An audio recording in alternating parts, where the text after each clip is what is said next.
ആലുവയിൽ അച്ഛനും സുഹൃത്തുക്കളും 13-കാരിയെ ലൈംഗികമായി പീഡിപ്പിച്ചതായി പരാതി. അമ്മൂമ്മയുടെ ഒത്താശയോടെയാണ് കുട്ടിയെ അച്ഛൻ പീഡിപ്പിച്ചതെന്നും കുട്ടിയുടെ അമ്മ നൽകിയ പരാതിയിൽ പറയുന്നു.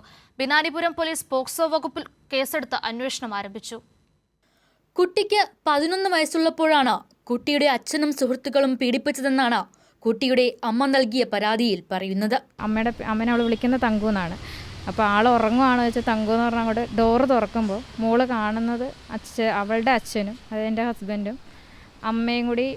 കുട്ടി കാണാൻ പറ്റില്ലാത്തൊരു സിറ്റുവേഷനാണ് ആളെ കുട്ടി കാണുന്നത്. പെട്ടെന്ന് തന്നെ കുട്ടി പുറത്തോട്ട് ഇറങ്ങി നേരെ ആളുടെ റൂമിൽ കൊണ്ടുപോയി ബാഗ് വെച്ച് തിരിച്ചു വരുമ്പോൾ അമ്മ പെട്ടെന്ന് ഡ്രസ്സ് ഇട്ടിട്ട് വന്നിട്ട് മോളെ നീ വല്ലതും കണ്ടോ എന്ന് ചോദിച്ചുകൊണ്ട് ആളെ തല്ലി ഉപദ്രവിക്കുകയും ഭീഷണിപ്പെടുത്തുകയായിരുന്നു അന്ന് ചെയ്തത്.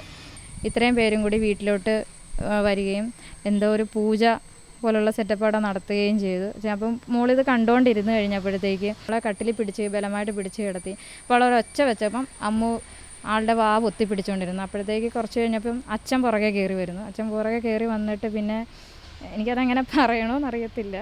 ഈ 2 പേര് ഐഡൻറ്റിഫൈ ചെയ്യാനുള്ള 2 പേര് പുറകെ കയറി വന്നു. കുട്ടിയുടെ അമ്മ വീട്ടിലില്ലാത്ത ദിവസം പൂജയുടെ മറവിൽ അമ്മൂമ്മയുടെ ഒത്താശയിൽ കുട്ടിയുടെ അച്ഛനും സുഹൃത്തുക്കളും ചേർന്ന് കുട്ടിയെ ലൈംഗികമായി ഉപദ്രവിച്ചെന്നാണ് പരാതി. സ്കൂളിൽ നടന്ന ബോധവൽക്കരണ ക്ലാസ്സിന് ശേഷമാണ് കുട്ടിക്ക് എന്താണ് സംഭവിച്ചതെന്ന് മനസ്സിലായതെന്നും തുടർന്ന് കാര്യങ്ങൾ വെളിപ്പെടുത്തിയത് പ്രകാരമാണ് പോലീസിൽ പരാതി നൽകിയതെന്നും അമ്മ പറയുന്നു. പരാതിയിൽ ബിനാനിപുരം പോലീസ് പോക്സോ നിയമപ്രകാരം കേസെടുത്ത് അന്വേഷണം ആരംഭിച്ചിട്ടുണ്ട്. കൈരളി ന്യൂസ്, കൊച്ചി.